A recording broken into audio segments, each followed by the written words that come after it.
Her doctor says Clinton has pneumonia and her upcoming trip to California is now in the air. That coming to us from a senior campaign advisor. Clinton this morning leaving a 9/11 remembrance ceremony in New York early this morning. Her doctor writing in a statement, quote, Secretary Clinton has been experiencing a cough related to allergies. On Friday, during a follow-up evaluation of her prolonged cough, she was diagnosed with pneumonia. She was put on antibiotics and advised to rest and modify her schedule. While at this morning's event, she became overheated and dehydrated. I have just examined her. She is now rehydrated and recovering nicely. After leaving that 9/11 ceremony this morning, she went to her daughter Chelsea's apartment in New York. Her team said she played with her grandchildren there, and you see her emerging from that apartment earlier today. She then headed up to her home in Chappaqua outside of New York City. Let me begin this hour with our chief medical correspondent, Dr. Sanjay Gupta.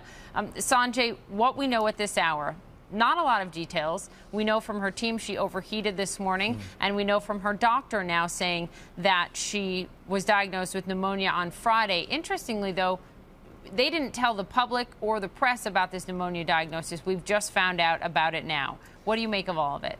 Well, you know, it's I think exactly as you said, we're still getting bits of information. It's coming in sporadically, trying to piece it together, and obviously all sort of simulated by this video of her getting into the van and having the difficulty getting into the van, seeming to stumble and having difficulty just even holding herself up with her balance.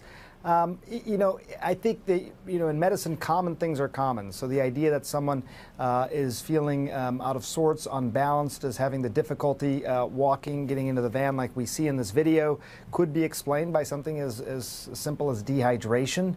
When you become profoundly dehydrated, you can drop your blood pressure, you don't feel well, it's harder to simply get around and have these sorts of problems.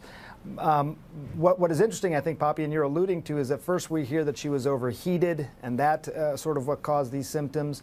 And then just recently we hear that she has pneumonia, and it sounds like bacterial pneumonia, and that it was diagnosed 2 days ago. So either she's been powering through the schedule, just trying to make it work with pneumonia, or even against the advice of the doctor who said, you know, you need to get rest, you need to be rehydrated. So we're hearing bits and pieces of information, but still trying to piece it all together, Poppy.